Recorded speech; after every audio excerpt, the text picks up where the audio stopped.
It's a walk-off winner for the Fish on opening day. And it's cut on and missed.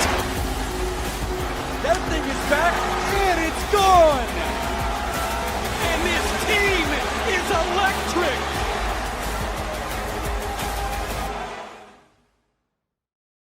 Okay, the stove is officially, I don't want to say hot, but it's starting to get a little warm. Steven Strom, Jack McMullen on this 9th day of December. It's the second Hot Stove Show of the season. All shows on our Marlins YouTube and Twitter podcast as well, Apple and Spotify. We know Jack Winter Meetings is often the catalyst for a lot of different moves, and the domino may have moved this afternoon with Kyle Schwarber. He is going to return to the Phillies. Edwin Diaz out of the division. Thank goodness he is off to the big bad Dodgers. And we also have the draft lottery tonight, Rule 5 tomorrow.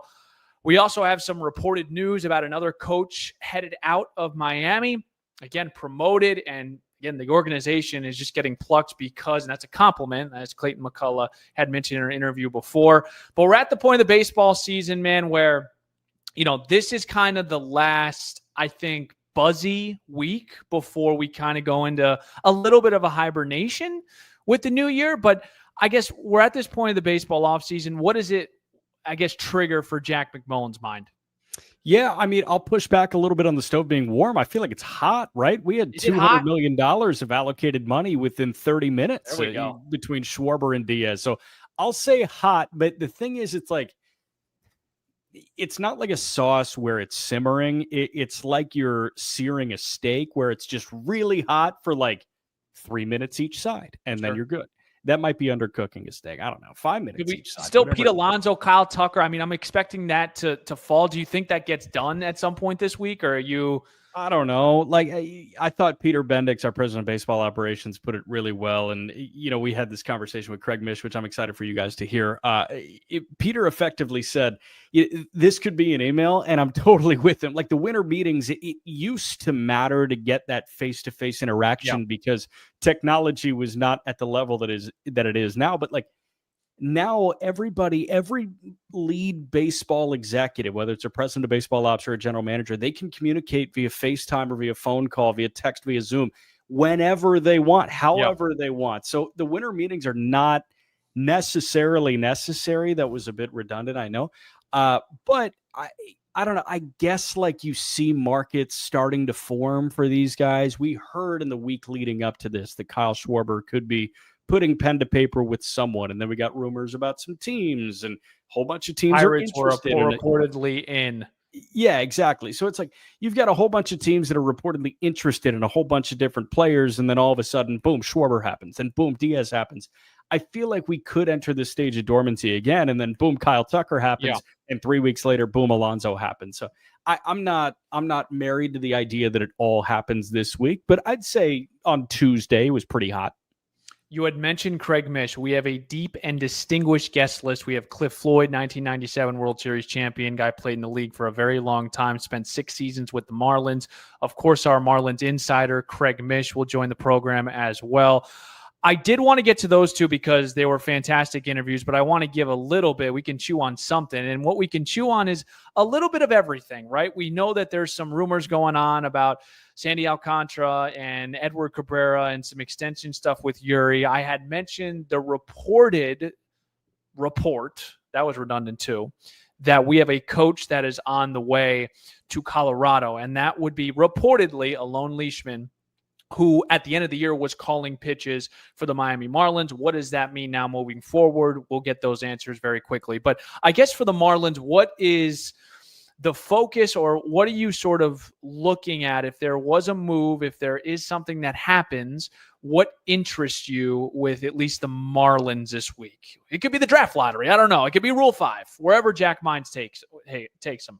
Yeah, I don't know. I guess the draft lottery is a good place to start because for the first time really since I think Adley Rutschman in 2019, you have a clear-cut slam dunk number 1 overall pick. And remember, the MLB draft is a little different than the NFL and the NBA draft because those are need-based drafts where if a team needs a quarterback and they're picking first, they're going to go take a quarterback. If a team needs a tackle and they're picking first, they're going to go take a tackle, right? Team needs a point guard, they're picking first or second. About stacking talent in baseball. Yeah, it is best available player. It really is typically best available player, and there is a best available player, at least going into the 26 college baseball season. That's UCLA shortstop Rock Chalowski.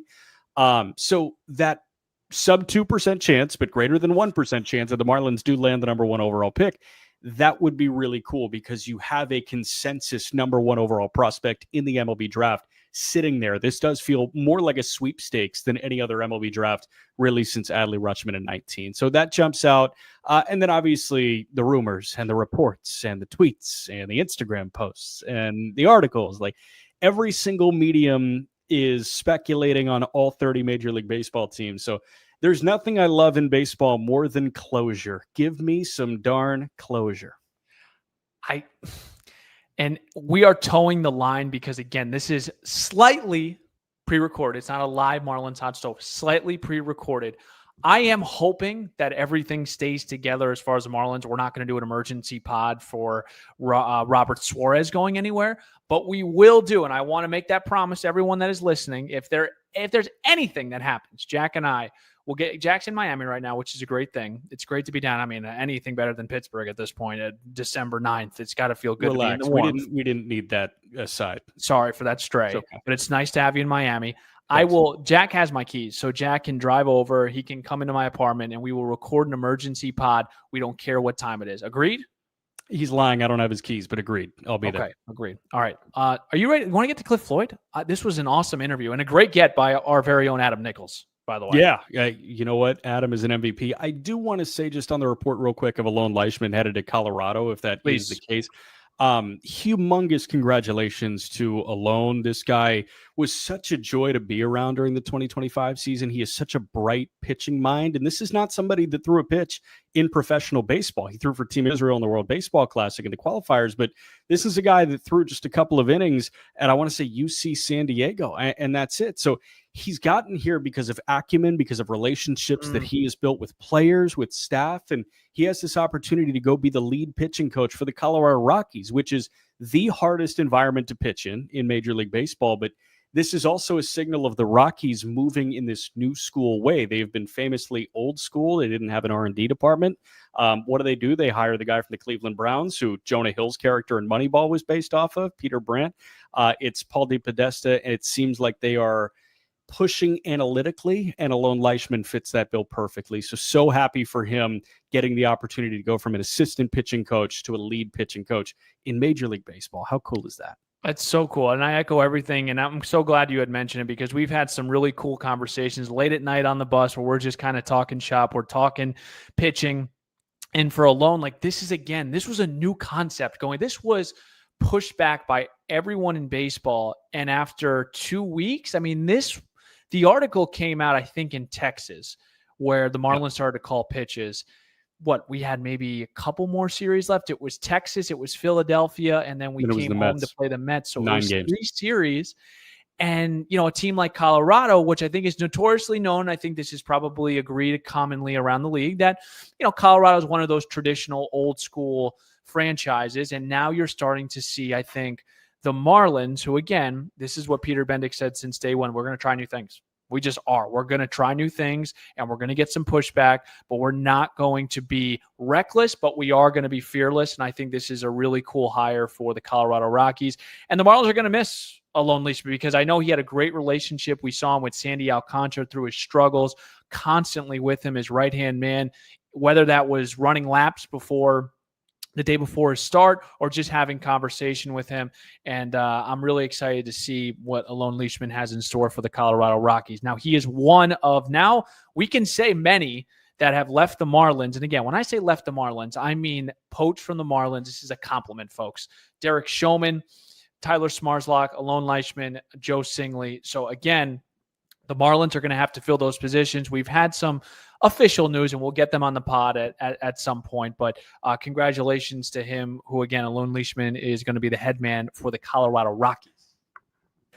Yep, 100%. No, fired up for Alon. And, I'm fired up for whatever this new regime brings, and obviously it's not a new regime. You got a whole bunch of familiar faces, particularly at the top, right? Peter's still here. Gabe is still here. Clayton's still here. They're all better than ever.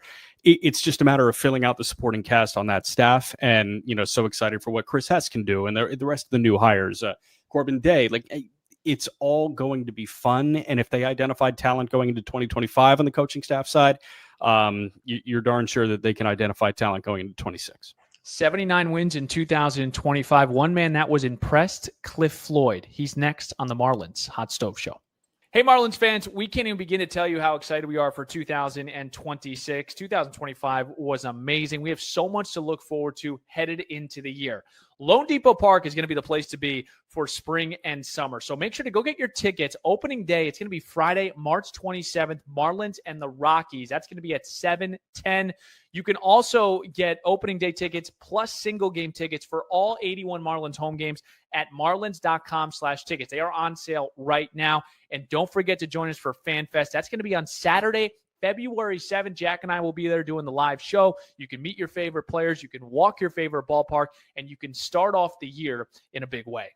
Hey, South Florida sports fans, the ultimate holiday gift is here. It's the Marlins Holiday Bundle.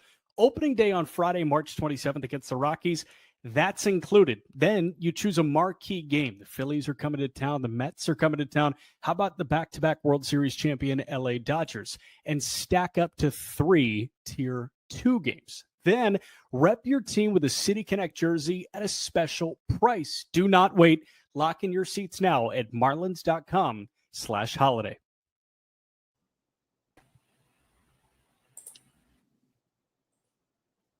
And here against Johnstone. Fastball driven. Left field. Backing up is Bonds. Backing up. Looking up. You can wave it. Bye-bye. Cliff Floyd has won it for the Marlins in the bottom of the 9th inning. A 2-run homer. And the Fish are back in the win column. All right, so a couple of observations on that video as we welcome in 1997 World Series champion Cliff Floyd, 2001 All-Star, 17 seasons, 6 with the Marlins. The first observation is how sweet the teal is. The second observation is, do you feel old knowing that your former teammate, his son now, is playing for the Marlins in Griffin Conine? Yeah, listen, it's cool, but I'm hearing it a lot more here, right? I'm at the winter meetings in Orlando, and every kid is coming up like, "You're my favorite player growing up." I'm like, dang.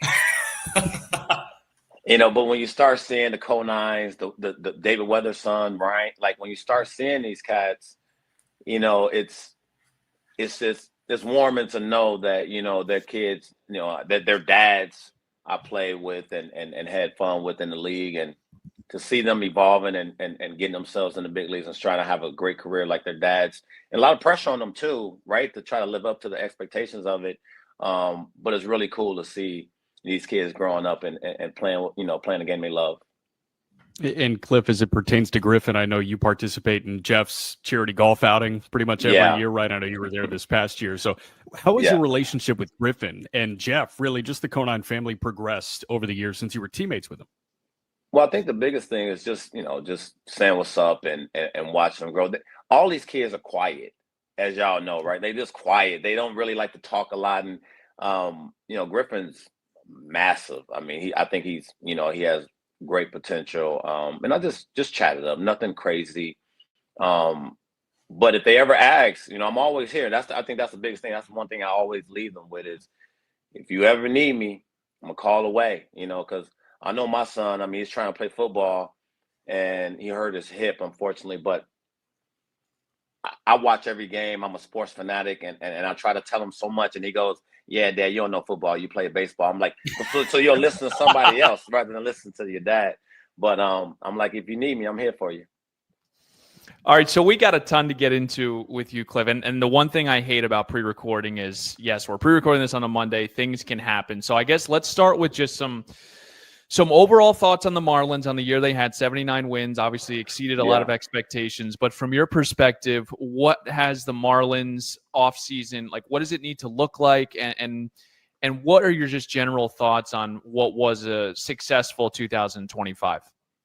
Well, I thought the biggest thing for me was they learn about who they were, right? And so when you start building something, you have to learn your identity first and what you have in-house and who's going to be in the foxhole with me, who's going to come play every single day, limit the mistakes because you can't make any mistakes, especially when you're a young team, a vibrant team. And now you put yourself on the map because there was spurts in 25 where you felt like, okay, this has the making of, getting a manager in Clayton and the winning mentality, and then being able to insert it into the guys that you have, right? And make sure they understand, that formula. And I thought they did a great job of just, finding like, okay, we are looking maybe for a first baseman to be there consistently, maybe a platoon situation for the time being, but you found some power.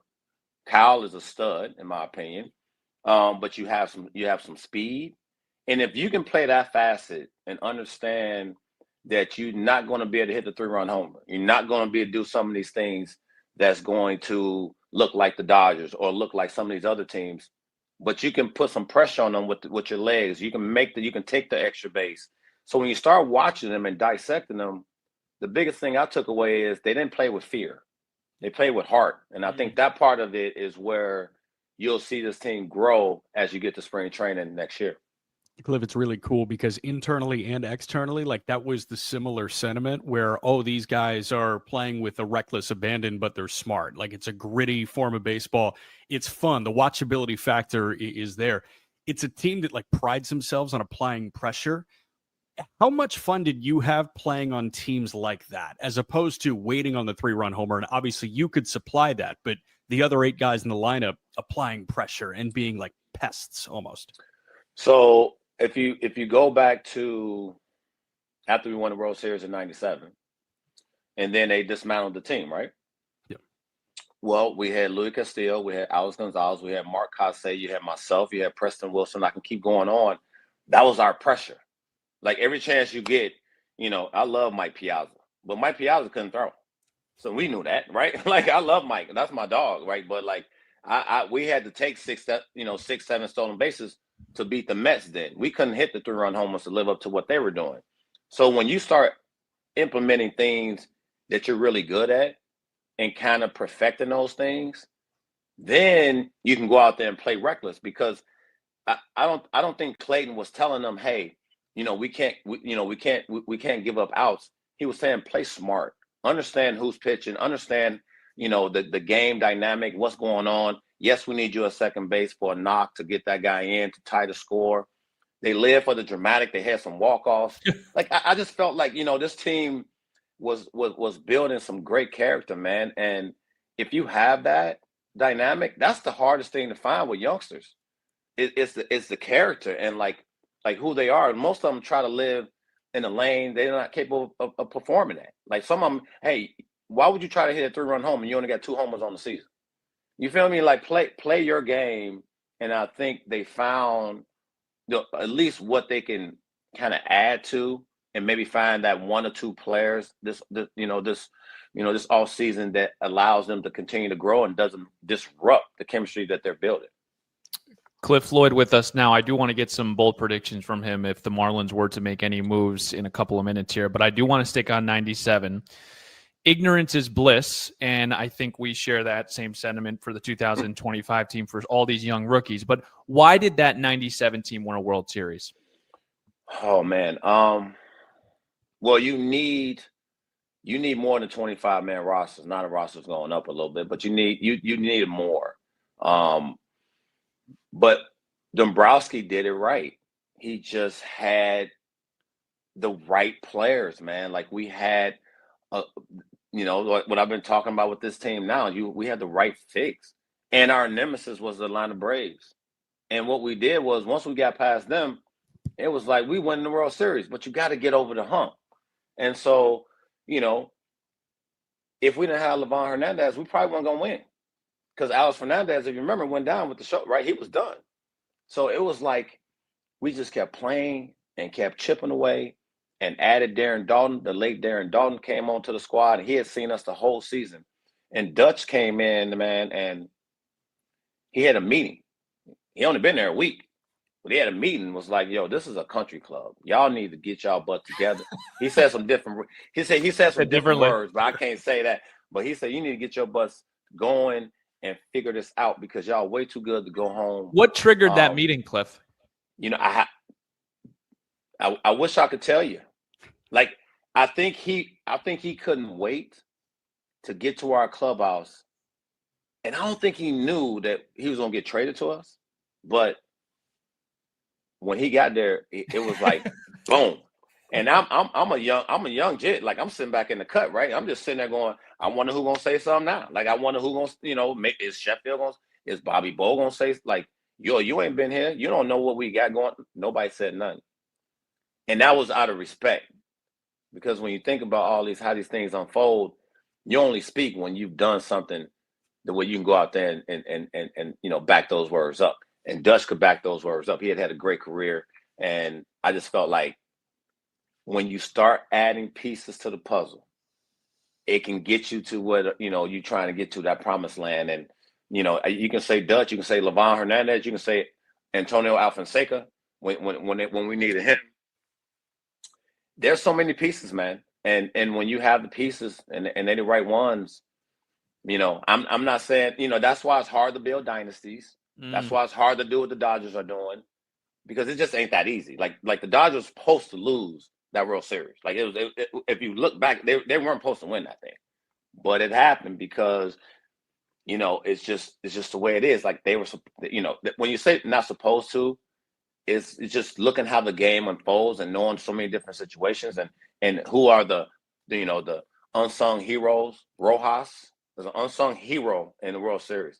I mean, I didn't, not Betts, not Freeman, not Ohtani. It was Rojas. It is cool. You look at that World Series in 25 and you're saying, okay, Miguel Rojas and Will Klein are two of the bigger pieces for that Dodger World Series. I do want to hang on that 97 thing for a moment, because obviously you guys reached the mountaintop and it was a massive part of Marlins history. The teal is also a massive part of Marlins history. And I know Steven alluded to this, but that has to sit in the pantheon of best jerseys you ever put on, right? What emotions does the teal invoke in Cliff Floyd? So dope, man. We used to always talk about, they implemented the black ones, and that was cool. But when we had that teal was just sick. Like, and back then, Cass tried to talk about us like we were like, oh, bro, that's like, you looking like cartoonish and this. I'm like, hey, you ain't seen nothing until we flipped that hat on you. Have a teal hat, and then and then Conine used to get these special made Nikes. They were suede with the colorway of the teal in there. And he was a 13, and I used to just slide. I was right next to him. I'd be like, yo, when you're done with those, pass those to the little jit next to you, right? Pass them on to the little boy over here. But it was cool, man, because I thought our uniforms was the dopest out there, for real. I mean, to this day, one hanging in my house. Everywhere I go, I got that teal, somewhere. I'm always rocking the teal Marlin hat, always, especially at home. Like, I'm always rocking that. How about Niner? Did you know Niner has some fashion to him? No idea. Oh, yo, Niner had the dopest spikes out there. I mean, and Nike hooked them up. But you got to think about this. Mr. Marlin. And it ain't that tag has never left Niner. No. It's never left him. Like, of all the players that's going through there, D. Lee, the Miggies, the Dontrells, you keep going, and it's Jeff Conine. And Nike hooked them up. I mean, I'm talking. He didn't give me something like, it was some fresh ones he didn't even wear. I'm like, bro, you're not even gonna rock those. And he won't give them up though. All right, two left here with Cliff Floyd. Winter meetings. We know it's busy. We've got now a draft lottery. We've got the Rule 5. We just got some Hall of Fame news. I'm just going to ask you straight up, Cliff. Is Gary Sheffield a Hall of Famer? In my eyes, yes. And I've done these shows numerous times, and I'm going to keep this short because it's just tough, right? Every time I do a Hall of Fame push for somebody, it was Crime Dog, and then it was Lou Whitaker, and then it was, just names that were on the ballot, and I did them on the show with Brian Kenny, and BK would come and he like, in your best version, tell me why you think Fred McGriff is a Hall of Famer. Why you think Gary Sheffield is a Hall of Famer? And I'm like, there's numbers, there's good players, and then there's another category. And then I put Sheff in that category. And I know people are going to say, well, he had to prove that he didn't take steroids. Sheff, you can't tell me my dog took steroids. And I know the whole situation that went down, and I get it. And I'm being very careful because I know it's about the integrity of the game and so on and so forth. But I'm telling you, man, I watched it day in and day out. And when you talk about clutch, yes. When you talk about winner, yes. Durability, Sheff played. Accountability, all those things. He checks those boxes for you. He checks the boxes. And, when you start looking at Hall of Famers and looking at some of the guys that have gotten in recently, Sheff should be in. It's cool. You try to tell the story of baseball, and you probably can't do it without Gary Sheffield, because how many kids in their backyard did the classic bat wag, right? I mean, there's things that transcend what you do in between the foul lines, and he clearly did that.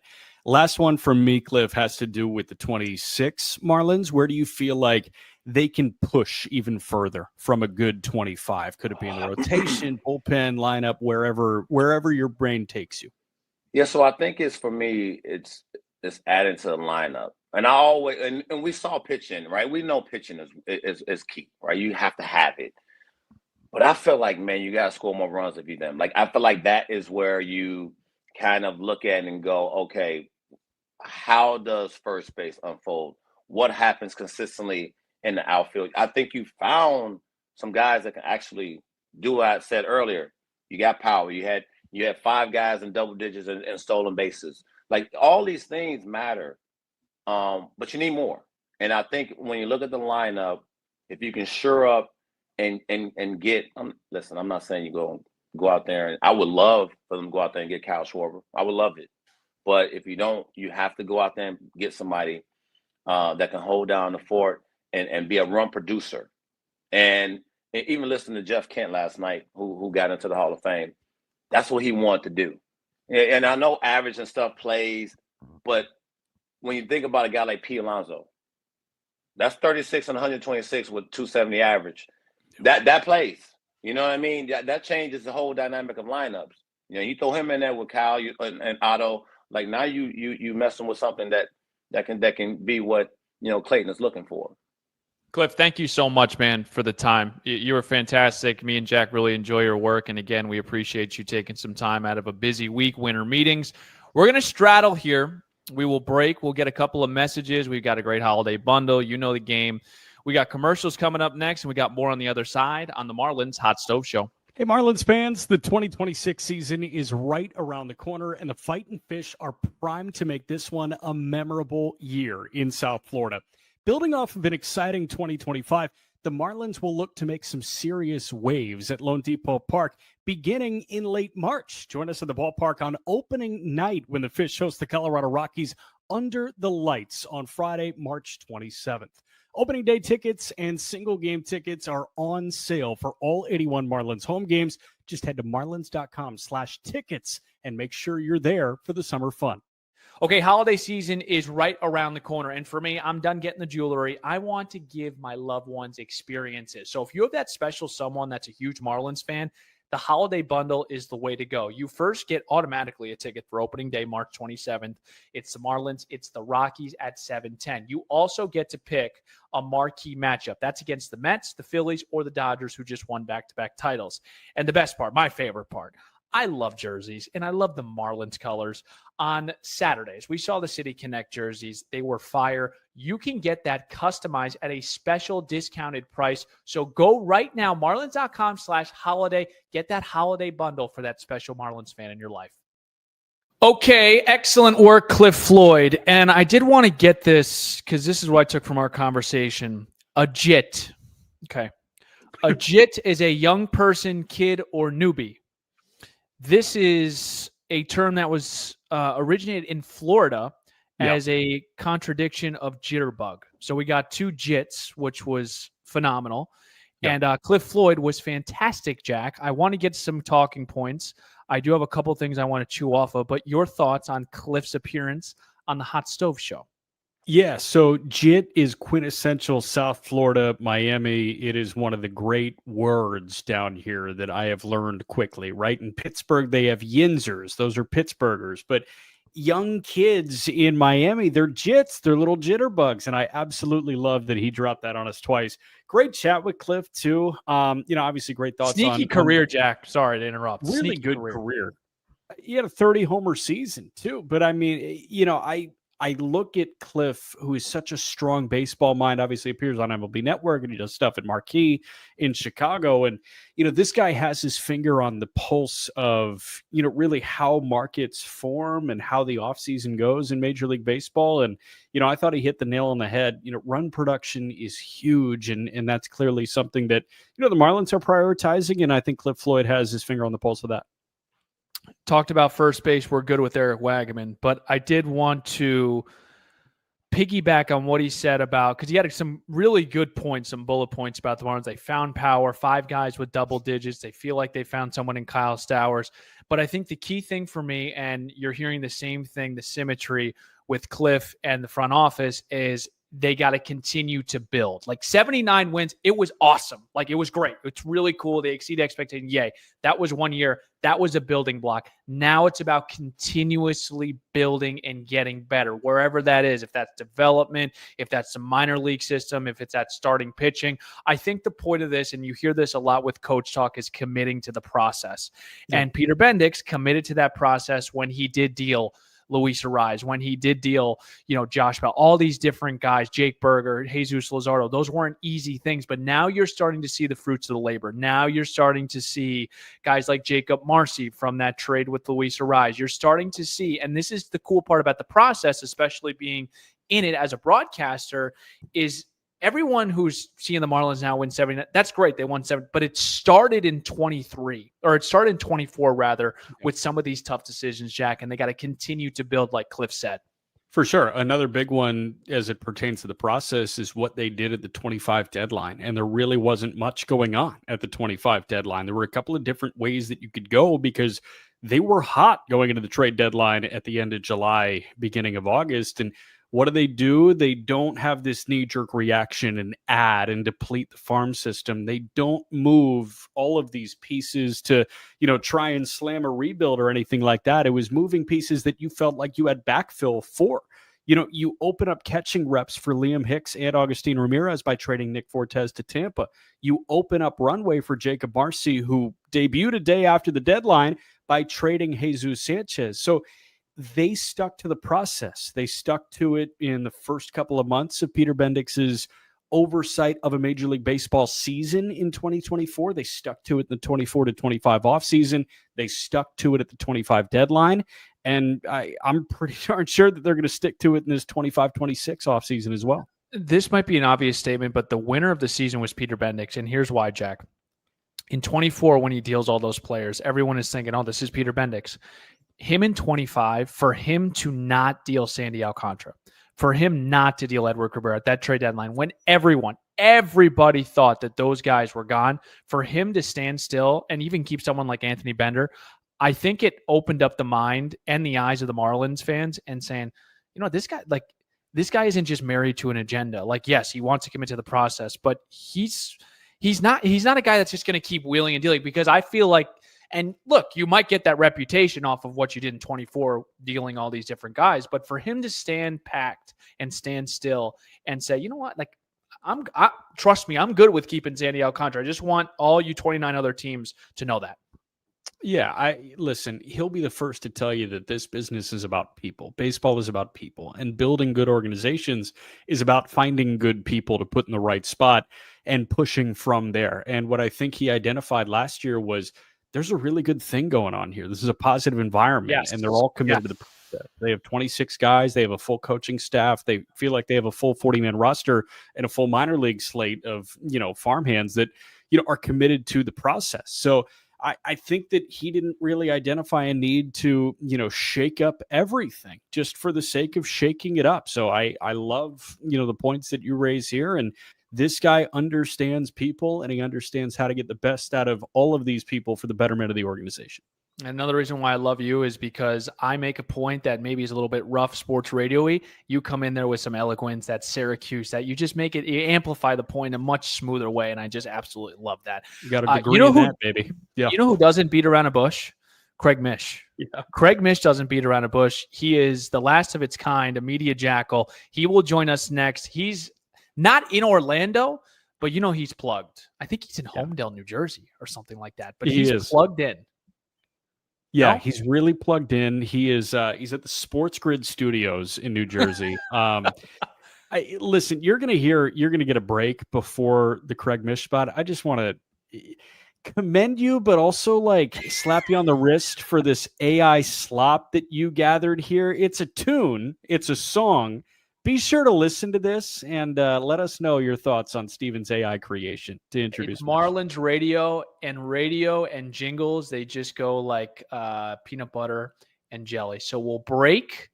Actually, yeah, we will break. We'll break, and we have Craig Mish on the winter meetings, Edward Cabrera, Sandy Alcantra, and possibly some extension talk.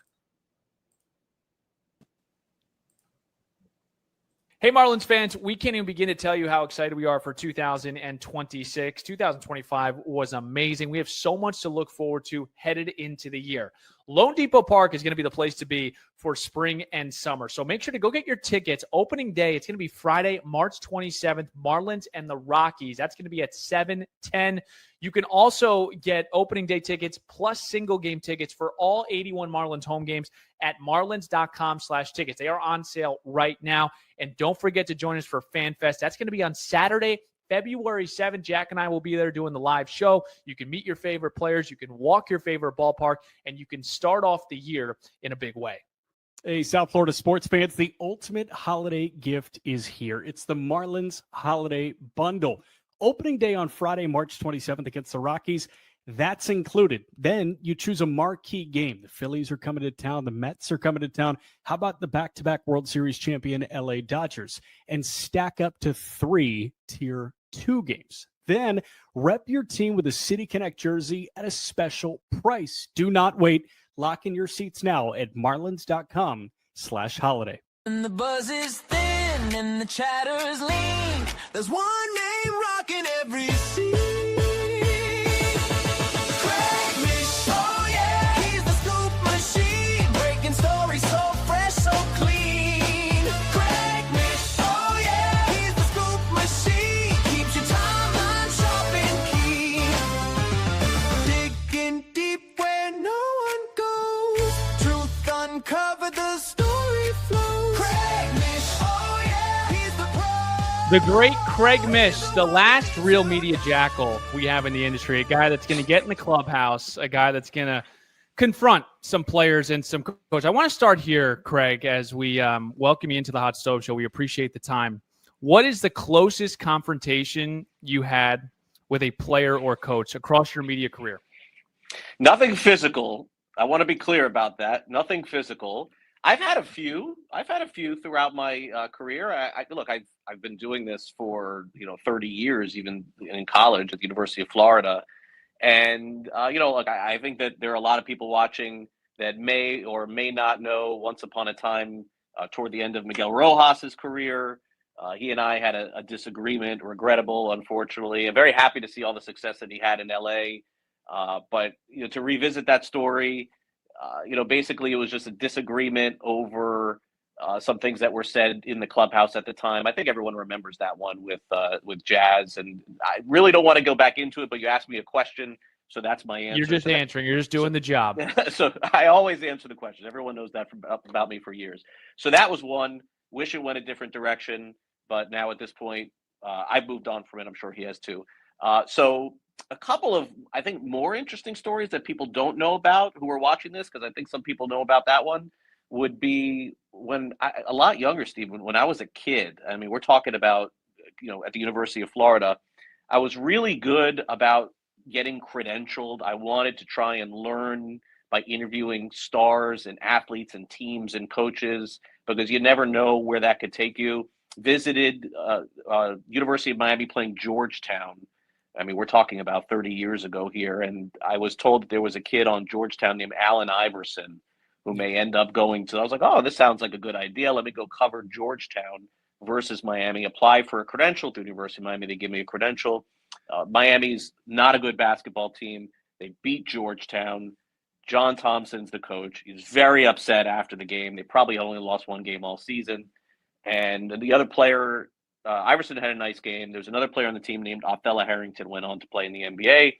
I asked John Thompson, because I'm a kid and I want to get aggressive. I want to be the guy who's going to ask questions, the way I've always been. And I asked John Thompson, so did Othella Harrington, who had like 6 points in the game. And I'm like, did he not have a good game? Did he not make the most of his opportunities, or he simply didn't get it? And John Thompson looks at me and he says, he didn't have a good game because you don't know the game. And if you knew the game, and I was like blown away. Everyone turns around and like looking at me. I don't know what to do. Yeah, that's good. I was like, wait a second, something wrong with my phone. So he does that. So the postscript for that is that, guys, in the 90s, there was no viral moment. Yep. But what happened was a local radio station, 560 QAM, one of the hosts found out about it. I drive back to Gainesville thinking nothing about it. My dad calls me, "You're all over the radio. Oh, they're talking about you, how John Thompson ripped you to shreds. They're trying to get in touch with you. They want you to come on the radio and talk about it." Then somebody, I think from Georgetown, reached out to me, or the conference. I don't remember how it all went. And it was Ed Kaplan was the name of the host at the time at 560. Oh, my God. And he was going off on John Thompson, how he mistreated this young guy. He asked a fair question. It was Harrington's first game. So that was a viral moment at a time that there was nothing viral. They called my parents' house looking for me to try to get, and I was like, I don't want it. And I was young. I was like, I don't want to get involved in this, whatever. That was one story. The other quick one, 1996, Buccaneers. I looked it up before the show. Buccaneers playing the Vikings. I'm covering the Buccaneers. I travel with them home and road. People don't even know I used to cover the NFL for a long time. Tony Dungy's the coach, nicest guy in the world. They lose every game to start the season. Minnesota comes to town. They're 0-5. Dungy wins his first game against Minnesota. Bucs are horrible. After the game, I asked Chris Carter. He's on the side of the Vikings, ended up getting the Hall of Fame. Chris and him are best friends. Dungy, defensive coordinator, Minnesota. Hey, I know you guys lost. Do you feel good a little bit for your buddy? No, Craig. Tony Dungy got his first win ever. You think it was a bad question? I hope CC came after you. He crushed me. What? I get paid to win. I don't get paid to worry about that. Oh, my God. Just mic drop, walks away. PR guy comes up to me. Sorry about that.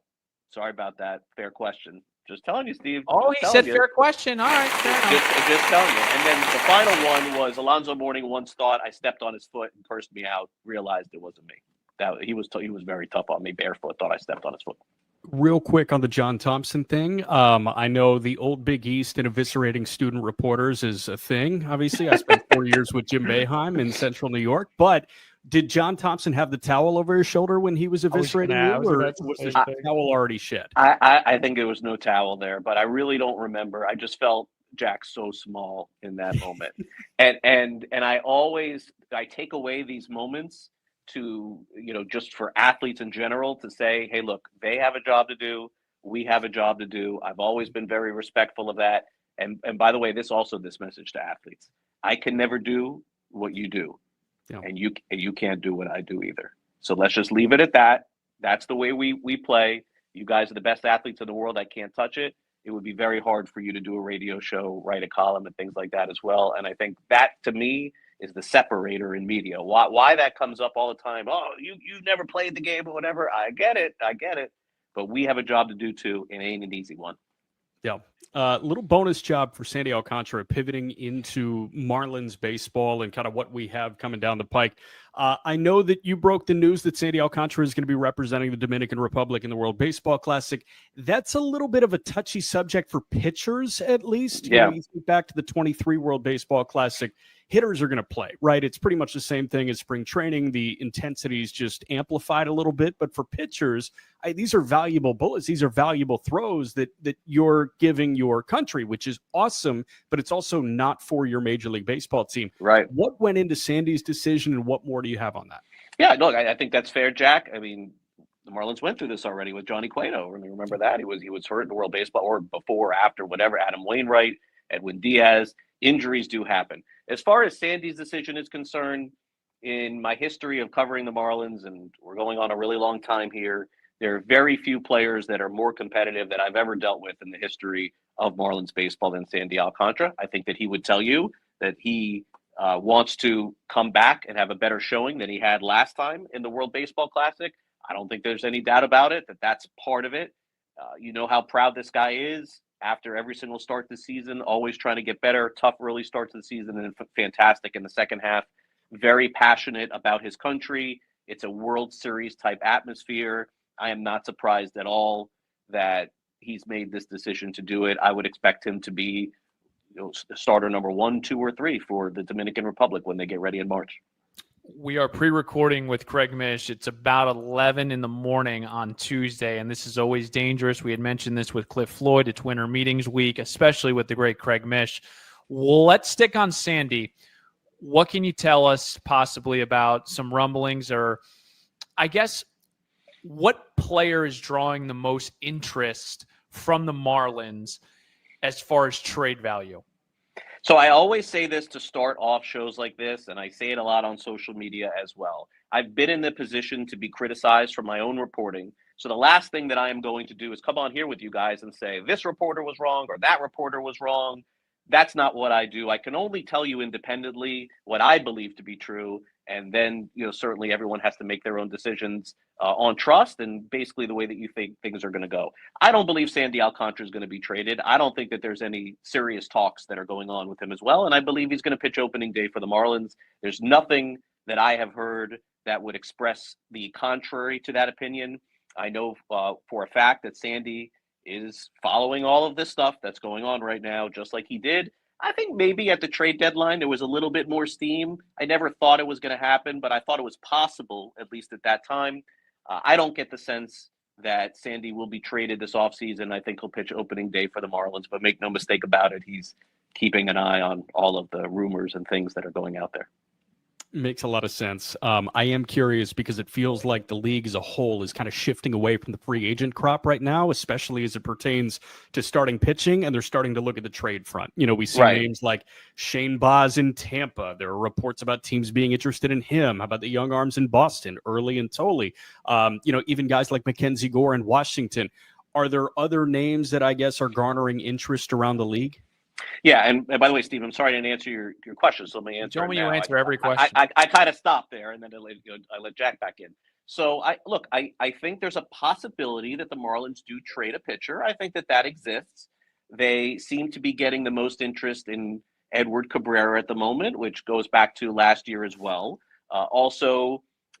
Look, with the way that Ryan Weathers has pitched in these short samples, I think that another team probably would value him a little bit more than the Marlins do.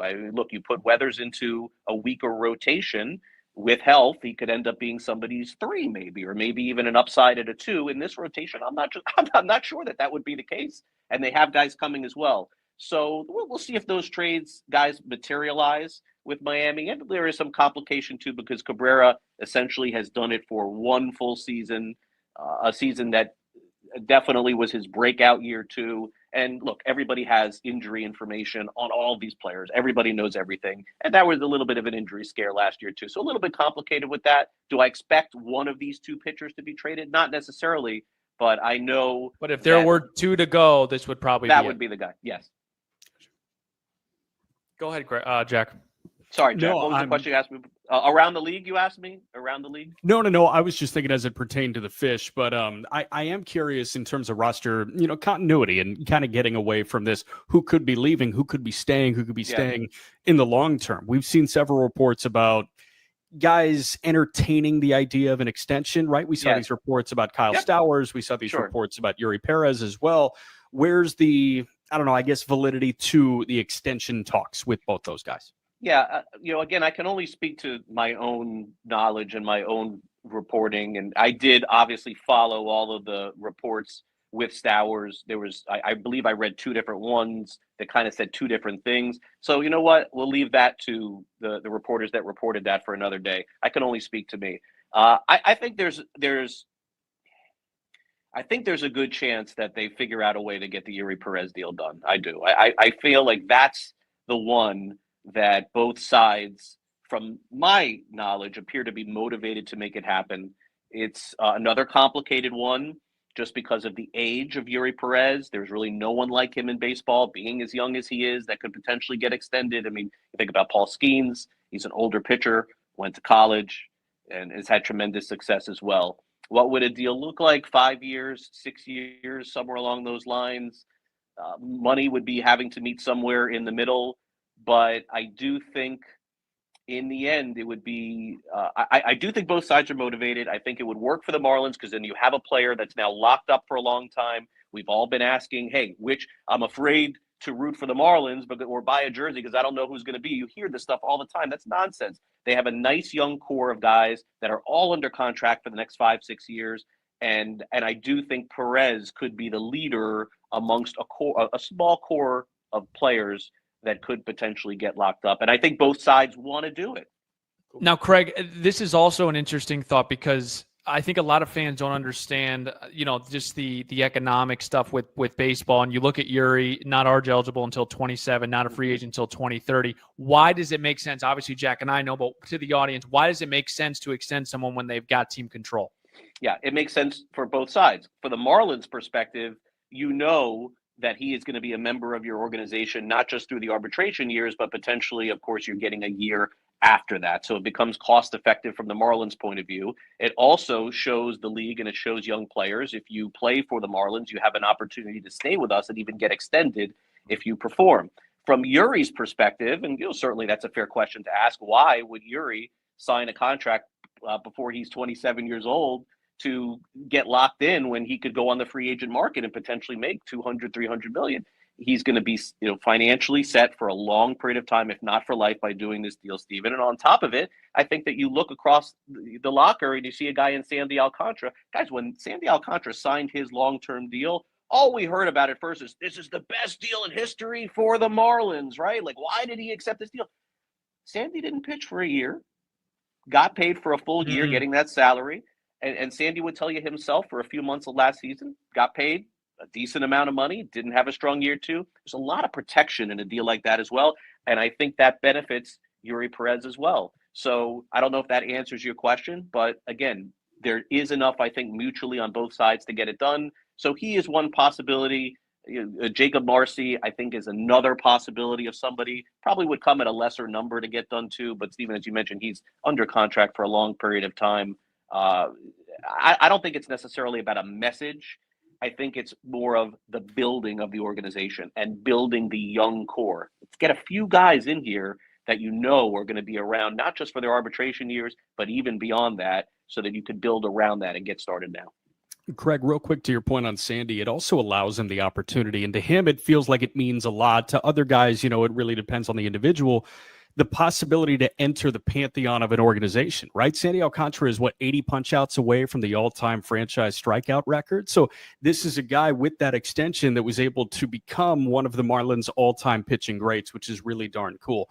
I want to pivot to the possible external ads for the Marlins because we've seen so many, rumors and blank is interested in blank. It seemed like the Marlins were tied to a couple of starting pitchers. And I thought, that's interesting because the rotation is clearly such a strong suit here in South Florida. Is there a certain area of the team that they're looking to add to externally? Or do you feel like a lot of these position change conversations could be internal fixes to possible external problems? Yeah, Jack, I do think through free agency, they'd be looking at one or two players to add this offseason. That would be my guess at the end of the offseason. By the way, got to be patient. This is how Peter Bendix and the organization like to operate. This could go into January. This could go into February. So I know it's not what everybody wants to hear, but I think in the end that gets done. Maybe two free agents is a strong possibility. As far as alluding to what you're talking about, I do think a pitcher is on the table for them. I think that their preference would be to add one of these high-end relievers to start with. But guys, Devin Williams got 3 years and Emilio Pagan got 2 years. I do think the Marlins are more focused on 1-year contracts. I don't know if that necessarily puts them out of the mix for a guy like Pete Fairbanks, who has been talked about a lot in the media. I definitely think that there is some interest there, maybe some mutual interest as well. But if Fairbanks does get a 2-year contract, I'm not sure that the Marlins at this point would be willing to go that far with a player like that. Some sort of starter or reliever. And also, Jack, it could be as if they trade a starter, then maybe they jump back into the starting pitcher pool. And I do think they will add a position player also as far as free agency is concerned. Also, probably a 1-year deal. I want to continue dialogue. I'm not even going to ask a question, Craig. I want you to go back and forth with me. I know Marlins fans are so hell-bent on getting a free agent, but like Cal Quantrill, I'm good. Tim Anderson, I'm good. I mean, there was a couple of examples of signing guys to 1-year deals, and it just didn't work out. And you even go back to TA 2 years ago, 3 years ago, and I loved the signing at the time, but that also blocked Xavier Edwards from coming up. So for a half of a year, we didn't see Xavier Edwards. He comes up, he ends up, doing what he does. He's hitting well. He's moved back to second. But is the idea of signing a free agent a little bit overrated, particularly with the Marlins situation? Fans would tell you no. And fans are all about transactions and how much are we spending here. And I understand that. And I've been on that side of it. And having a son that's playing travel baseball and getting pelted every which way from every Marlins fan in South Florida, Dade and Broward, I get it. I'm being asked about that a lot. But if you go back historically, no matter how much money you want, first of all, the Marlins did give long-term deals to Garcia and Segura and Soler. When that time comes, I think it's unequivocally said that Bruce Sherman and the ownership group are going to spend it. When the time comes, they can do it. They've done it before. They're going to do it again. But, Stephen, to your point, you go back and look at 1-year deals across the board in Major League Baseball. They're very poor. The results are very poor. Harrison Bader had a great year last year, and he's played his way maybe into a multi-year contract potentially. That's it. I mean, Bellinger, 1-year deals. You're swimming and fishing in a pool that is thin for a reason. And so, is signing Cedric Mullins a good deal for Tampa Bay because it's Tampa Bay and it's got to be good? It's Tampa Bay, right? Maybe, or maybe not. There's a reason why players only get 1-year contracts. And I just think for the time being, Stephen, to your point, they have a lot of young players that I think they want to see again before sending a Mullins out there to block somebody who they think could be better than Mullins. I know there'll be a lot of fans frustrated with me saying this, but that is how they feel. And the track record over the past year of what Peter Bendix and their organization has done has led me to have some trust in saying, okay, 79 wins. A lot of young guys came up, looked pretty good. We'll give you the benefit of the doubt. Haven't said that in a long time. And it is such a delicate dance of trying to convince a free agent to sign a 1-year deal, right? When they could push to 2 because that is the added security. Even if you up the annual value on a 1-year deal as opposed to a 2-year deal, you like the blanket of having 2 years and knowing that you can spend an offseason with that organization, which is, like an encouraging thing and something that matters to the human behind the baseball player that is on the free agent market. I do have like this overarching free agent question for you, Craig, because we had a quick conversation last week about how the winter meetings have just become like incredibly dormant. And I thought Peter Bendix had a hilarious line yesterday when he was meeting with the media. So good. He was like, we don't need to be here. Everything That's why I didn't go. Yes. That's why I didn't go. The winter meetings do not need to happen anymore. They can all be via Zoom and phone call and FaceTime, yada, yada. Do you feel like there's a certain domino that needs to fall for everything else to get going? Or are we just kind of at a stalemate and you know what? It's going to happen over the next 2.5 months. The 2022 winter meetings were amazing. Aaron Judge signed Cole and a bunch of other guys. I was there. I've been to a lot of them. I think, look, it's great for to face time with people, which I think is supremely underrated. I feel like I've gotten to where I am at the stage of my career through FaceTime, face-to-face. I feel like I'm good with people in person. I get it. It's great for all these reporters to be tweeting all over the country. They're 25 years old. They live in a cold place. Oh, my God, I'm going to the winter meetings. I think it's cool. I think it's great. But I think until we get a new system in place for free agency, I think we're headed there. But I think that when we get there in baseball and it becomes a little, Jack, like the NBA and the NFL, where the first day of free agency opens, and maybe it's the winter meetings. Maybe it is. Maybe that's when it's done in the future. There is no choice. You have to sign players. whoever the best player is, it's Kyle Tucker. He's going to sign at midnight. There's no rush. There's no rush for any of these guys to sign right now. Why not just keep playing these guys back and forth? So I don't know if I'm kind of alluding to a bigger picture in baseball here, but until they sort of change the dynamic of how free agency works of it, or opening it up and closing it up at a certain time, and maybe it's a new collective bargaining agreement in the end that changes all this too. I don't know, but to answer your question, Jack, I think it is fun. It's a great event to catch up with people and to network. But as far as actual transactions are, we're meeting no longer. Letting Mish close the notebook. I think so. You got one more? Is that it? I got nothing left. I'm an open book. Hold on. You're saying is that it? Is there something that you want to fill us in on before you go? No, I think Get to some talking points. Go through the notebook. You got Sandy the DR. I got you that. got Yuri extension stuff. Marcy, let's not rule that out. I mentioned that too, right? Trades, we talked about the two players, the two pitchers. We did Weathers and, right? and Cabrera. I feel bad for throwing a stray Alcantra. I know. Well, he had that card table out in the clubhouse the whole season. Where's that card table, by the way? So look, I think I'll go. Okay, I'll do this. On the last broadcast that I had on FanDuel Sports Network before we ended the season, and this is what I've kind of gotten a little crap for, is that I said that the Marlins would be active in free agency and in other ways, potentially financially, more than they had in the past. And amongst everything else that you've read and seen, I would ask folks to hang on to that, what I said there, and tell me in the end of the offseason if I was right or wrong. Gotcha. If they ended up doing more than they had in the past, because I think that's the safest way that I would implore fans to judge it in the end based on the free agents or free agent or none. Let's see that they sign, the trades that they make or not, and the contract extensions that they try for, make or maybe not. You have to judge this in the end. Unfortunately, this is, guys, how baseball works. I don't like it. I hate it. I wish it was more like the other sports where it all happened and we could spend 3 months analyzing it. Until that happens, you have to check back with me before spring training begins to find out if I was right or wrong. Craig Mish not answering the front door until the season starts. Good way to end it. Thank you again for joining us, Craig. If we don't talk to you, have a great holiday and New Year. We're going to straddle. We're going to go to a commercial break. We'll come back. We've got a change in opening day. No longer on Thursday. We'll fill you in next on Love It or Leave It. We got a good amount of topics. A lot more on the Marlins Hot Stove Show. Hey, Marlins fans, the 2026 season is right around the corner, and the Fightin' Fish are primed to make this one a memorable year in South Florida.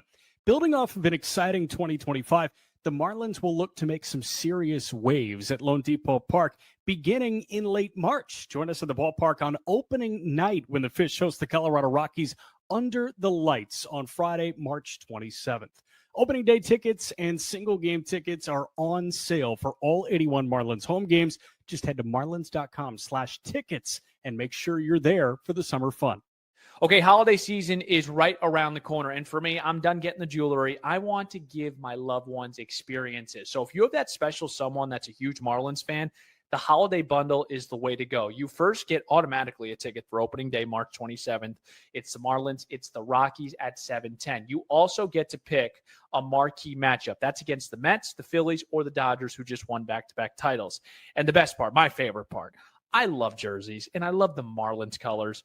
On Saturdays, we saw the City Connect jerseys. They were fire. You can get that customized at a special discounted price. So go right now, marlins.com/holiday. Get that holiday bundle for that special Marlins.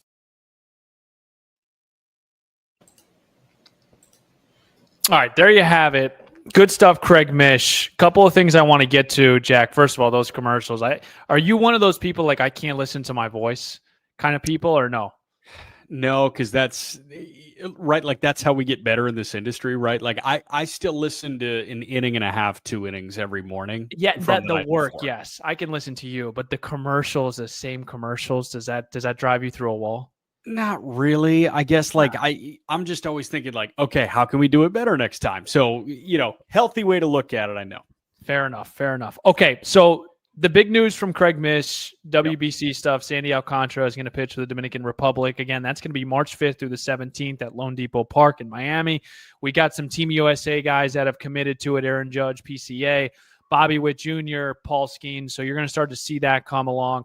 Now, it's going to be interesting because, when this happened, when Sandy did pitch, he then followed with a tough 2023 and ended in Tommy John. I know there's a lot of controversial stuff that comes with the WBC, especially with pitchers, Jack. But I want you to talk a little bit about that. And then I also want to get into Craig basically saying, look, I know Marlins fans might not want to hear it, but would you rather sign a Cedric Mullins and then block a Jacob Marcy from getting 500 ABs? I mean, so we'll get to that in a second, but we'll start with the WBC with yourself.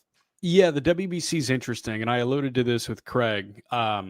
Especially for starting pitchers, it's interesting. If I had a hitter that wanted to represent their country in the World Baseball Classic in my organization, I'm saying absolutely that is a baseball dream fulfilled. Go do that. And we've got guys that are going to do that. Otto Lopez is going to play for Team Canada. Liam Hicks is not confirmed, but it seems like he's a strong possibility to play for Team Canada as well. That is so darn cool. And they're getting at bats. They're getting high level at bats as opposed to maybe some at bats that they'll get against AA, high A type of arms in the 8th inning of a spring training game. Yep. I'd much prefer if my guys were getting at bats in the World Baseball Classic. Relievers, it's unique because they're only throwing an inning at a time. Starting pitching is where it gets a little tricky, I guess. But for me, the honor of representing your country is something that you cannot pass up. And I love that the Marlins are allowing Sandy to do this again because it is the professional peak. It's the professional mountaintop for so many people. And obviously winning a World Series is massive, but that's not promised to you. What is promised to you if you are given this opportunity is representing your country, wearing the stars and stripes if you're an American, wearing the flag if you are Dominican. Like it's so darn cool. And this is a baseball bucket list thing that you can check off. Now, are there inning stipulations? Are there limitations put on guys by their organization? Of course. And you have to think about it in terms of a ramp up in the season. Yeah. I have no problem with it. I frankly love it. And I'm so excited to watch Sandy Alcantara throw for the DR. March 5th through the 17th, again in Miami. Okay, let's do some positions. I wrote down a couple of guys that I think further amplify the point of Craig Mish about wanting these players to just play, to just get 500 ABs, to just be out in the field, to get those reps. I have Augustin Ramirez at catcher. I have Griffin Conine, whether that's at first or left field. I don't care where he plays. I just want to see him play. Connor Norby at third base, and in just general, Graham Pauley, Jacob Marcy, Ryan Weathers. Yes to all of them. What those guys did in 2025 was flash the promise that I think supersedes anything that somebody on a one-year deal can do for you. And we started to get into that. The pool of one-year deal type players is pretty darn thin. And Craig mentioned Harrison Bader. There are some pitchers that work out on one-year deals, but for the most part, those guys are signing thinking about their next contract already. I know. So You're you right. want guys that are committed over the course of a 2-year deal or a 3-year deal, or even for the best, a 6 or 7-year deal. So, I understand what Craig is laying down entirely, and I totally understand the Marlins' thought process there as it pertains to, we've got these guys that have shown promise. Why would we bring someone in for 1 year to take reps away from them when we know we have them for 4 or 5 years at least, all those guys that you're talking about? Totally. You ready for Love It or Leave It? I am. All right, let's get the music on. All right, so usually I take the floor for this, but Jack brought some good stuff to the table in the last episode, so I'm looking forward to whatever he would like to throw my way. Yeah. Do you want me to go first? Do you want to? I'll start with one, and then you rattle off a couple for me. All right. I just flew this morning, 6 a.m. flight. We landed at about 8:50. Yeah, it's really impressive when I fly. I landed about 8:50, and half to 2/3 of the people sitting in the aisle seats stand up and just keep standing for 10 minutes. Are you loving or leaving standing up when the plane lands? I'm leaving it. I'm leaving it. I'm leaving standing up for 10 minutes. I'm not against, though, the stretch. I'm about 6'2.5", so I do like to give a little stretch of the legs. Congrats on that, brother. But I'm not a guy that's going to stand up and peer my head above the person in front of me and try to see if the cabin door's open. Look, man, we're all going to the same place. Take a chill. Everyone's trying to get out as fast. I promise you, there's not anyone on that plane that's saying, oh, man, can we stay on for another couple of minutes? Can we get a little bit more delayed? No, everyone wants to get off. We all get that. I think it's plane etiquette. There's gym etiquette. There's also plane etiquette. I'm leaving standing up for 10 minutes. Now, if they're standing in front of your space, are you saying anything? Are you giving them No, absolutely not. I don't have the social confidence to say anything to anyone. I'm just going to give them the side eye and say, oh, how could you? I would never. No, I wouldn't say anything, but I am leaving it. My thought is the flight time was 2 hours and 40 minutes. What separates the 10 minutes that you're sitting at the gate on the tarmac from the previous 240 that you sat in your seat? I think it's just at that point, everyone wants to get off. I get that. I totally understand. At that point, everyone just wants to get off. But again, there's plane etiquette. It's the same thing with the headphone thing. Put in your headphones, okay? And also close your window. If it's 6 in the morning, I don't need you to look at the sun. We see the sun every single day. You see the nice clouds. And if you're going to do it, make it quick. Do it 5-10 seconds. Get your picture for Instagram, and then shut it back down, baby. That's literally one of the few guarantees in life. The sun will rise again tomorrow. The sun will rise again tomorrow. My turn. Yeah. Love it or leave it. Aaron Andrews came out on a podcast, and this is context, baby. Aaron Andrews comes out on a podcast and says, this was the quote basically, I don't get to go to holidays.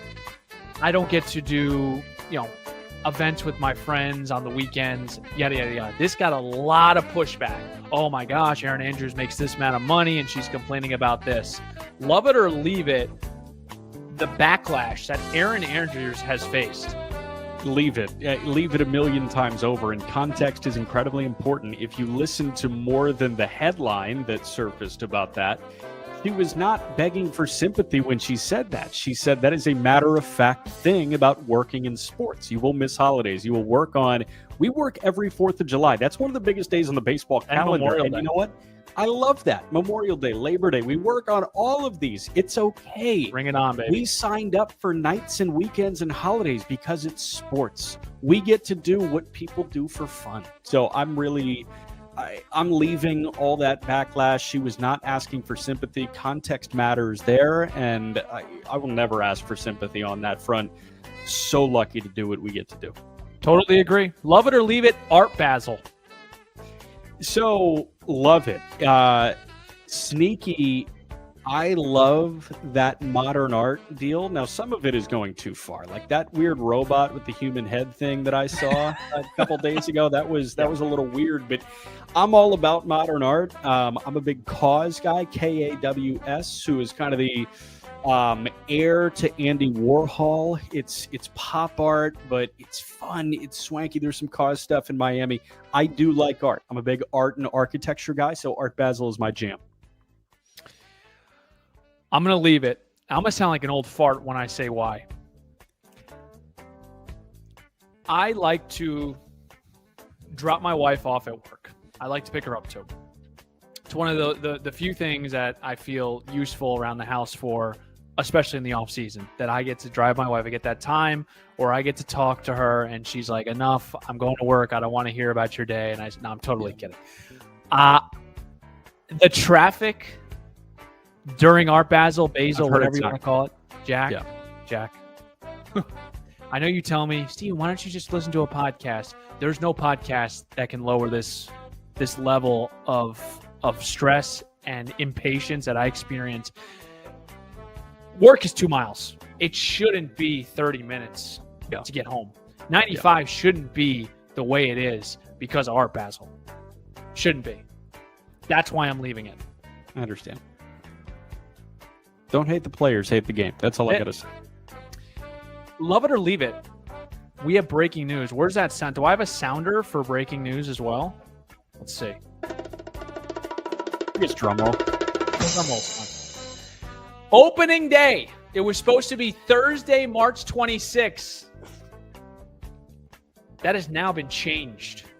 We're opening up on Friday night in the 305. 7:10. Rockies, Marlins coming your way. Marlins.com/opening tickets, Jack. I told you I love this because Friday night, Miami, let's get juiced up. Enough with that Thursday 4:10. Let's get it started on Friday night at 7:10 under the lights. It's going to be beautiful. At that time, the roof is going to be open. I cannot wait. Love it or leave it. Opening day on Friday now. Love it. I could not love it more. Friday night, Miami is a Friday night place. And for opening day, the Marlins season kicking off on a Friday night, to your point, roof open under the lights. It's really important. You got the Ora Loca post game. I might attend that one. Again, I'm not the most socially outward person, but we might go from the booth to the Ora Loca. DJCP, Ora Loca, the return of a lone Leishman, reportedly. I got 6-3. 6-3 Fish? Is that Yeah. your score prediction? 6-3 I love Fish. that. Yeah. I'm not leaving that. What is it, December 9th? Come back to this. Yeah. Tuesday, December 9th. Give me a love it or leave it from you. I got one more. Yeah. One more love it or leave it. Ronaldo at Lone Depot Park on Monday night. I saw that. The Not tennis event I Cristiano, heard the was Brazilian Ronaldo. You had Busquets there. You had so many high-profile people there. I know La Gente del Barrio was amazing. The home run derby and the celebrity softball game was great over the weekend. But, dude, the Miami Invitational looked so cool. I had so much FOMO from that, fear of missing out. Yeah, and I saw, obviously, Carlos Alcaraz, a bunch of tennis's brightest stars were there. I got to give a round of applause to Lone Depot Park real quick. Yeah. Tennis, Miami Open, Winter Classic with the Florida Panthers, and obviously just being a concert hub as well. You had mentioned Breezy Bowl, Chris Brown selling out. Like, what they're doing is amazing, and this was an awesome event for, I think, everyone involved. Like, people don't understand, tennis is a huge sport, and you saw people show out. I saw Tyler Phillips there, Xavier Edwards, a lot of the Marlins guys, Griffin Conine, they were all there as well. Awesome event. What are you laughing at? I don't want to misquote Tyler Phillips, but there was a video of these guys meeting Ronaldo. And Philly looks at Ronaldo and I think goes, "You're like a legend." Perfect. What's Do you Ronaldo's expect anything less? I have no idea what I would do if I was in Ronaldo's shoes there. Like, yes, I am correct. Love it or leave it. The Steven Strom holiday gift spouse system. Let me explain. Jersey, the holiday bundle, that whole deal. Well, she'll get a holiday bundle, but I'm talking about separately. Steven Strom holiday gift spouse system. Okay. 3 gifts. 1 that she directly gives you. Link, wherever it is. Just get, what do you want? Gift. Second one, surprise on my own. Experience. Sure. You hear me in the commercials. I'm more about experience. I'm not buying you jewelry anymore. And the third one, something sentimental. Little note, little letter. Yeah, something emotional. Something to get the heartstrings going. Get the tissues out. Love that. Yeah, I typically will swap in the sentimental or the surprise with a dinner because we're foodies. But I love your plan of attack for the holiday gifts. You love it. Like you love it or you really love it? I love it because I would make a change. If I didn't have a change to make, I would say I really love it, but I love it. Good program today. Big Great thanks program. to Cliff Floyd. Awesome. 1997 World Series champion. Gave us a lot of good nuggets on the Marlins, and it's awesome to hear, like, we're in it every single day with the same people all the time, the broadcasters. It's awesome to hear people outside of the organization notice what's going on with the Marlins, which is a great thing. Craig Mish, as always, really good story in the open. I loved his John Thompson story. Craig Mish has been in the game for a while. It's hard to get here, but it's even harder to stay here. And Mish has been one of the premier South Florida Marlins guys for a very, very long time. What else do we have to say thank you to? Great job by StreamYard. Great jingle. Yeah, that AI side. So it was a jingle. I don't know if I'm ready to stamp it as great, but AI, it just takes away from human art. So we'll work on that. We'll work on that. All right, Jack. Hey, real quick, shout out a couple of birthdays, right? Mike and Lexi, happy birthday to both of them. Shout out Mike Hickman, best friend, birthday, and shout out Lexi Strom, 16th birthday, the big 1-6. Get that permit, pass that test. Big thank you to Jack for mentioning that because I did want to mention both of them. Happy birthday. Love you guys very much. And love you and love everyone else that has tuned in for the first 2 shows. Thank you for everyone that has supported Apple Podcasts, YouTube, Spotify. We are everywhere. And we will talk to you next week. Last Hot Stove Show, big time guest Adam Nichols will deliver again for us. He's unbelievable. And then we will break for the holiday. But thanks again for listening. And we will talk to you next Tuesday, same place, 5 p.m. Marlins Hot